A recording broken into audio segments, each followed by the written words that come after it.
مصباح مصباح القرآن. اعوذ باللہ من الشیطان الرجیم، بسم اللہ الرحمن الرحیم۔ ناظرین کرام، السلام علیکم ورحمۃ اللہ وبرکاتہ۔ ہم کریں قرآن مجید فرقان حمید کی صرفی و نحوی ترکیب۔ اب تک جو ہے اس سلسلے میں ہماری سورۃ البقرہ، سورۃ الفاتحہ اور اگر 30ویں سپارے کی اگر بات کریں تو سورۃ النبأ سے لے کر سورۃ العادیات تک مکمل ہو چکی ہیں۔ آج جو ہے وہ ہم آغاز کریں سورۃ القاریہ کا۔ آج جو ہے وہ سورۃ القاریہ کی ابتدائی 3 آیات ہیں اور وہ ہے القاریۃ ما القاریہ وما ادراک ما القاریہ۔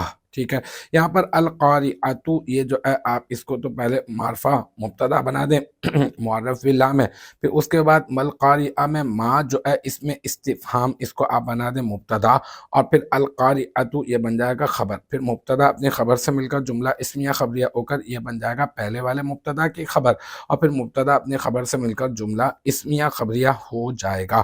پھر آگے آ جاتے ہیں، پھر واو یہاں پر وما ادراک ما القاریہ میں یہاں پہ واو اعتراضیہ ہے، اور پھر ما یہ ما استفہامیہ مبتدا ہے، اور پھر ادرا صیغہ واحد مذکر غائب فعل ماضی مثبت معروف، اس میں ہوا ضمیر مرفوع متصل مستتر اس کا فاعل، پھر کاف ضمیر منصوب متصل یہ بن جائے گی کیا، یہ بن جائے گا مفعول بہ، اور مفعول بہ اول بنے گا۔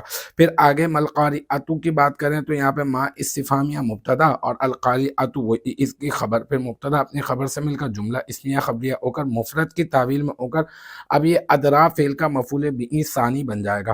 پھر ادرا فعل اپنے فاعل مفعول بہ اول مفعول بہ ثانی سے مل کر جملہ فعلیہ خبریہ ہو کر ما استفہامیہ مبتدا جو پہلے والا ہے اس ما استفہامیہ مبتدا کی خبر، ما استفہامیہ مبتدا اپنی خبر سے مل کر جملہ اسمیہ انشائیہ ہو جائے گا، کیونکہ کہنے والے کو سچا یا جھوٹا نہیں کہا جا سکتا۔ تو المختصر یہ کہ ہماری سورۃ القاریہ کی آیت نمبر 1 2 3 تینوں آیات اپنے اختتام کو پہنچی۔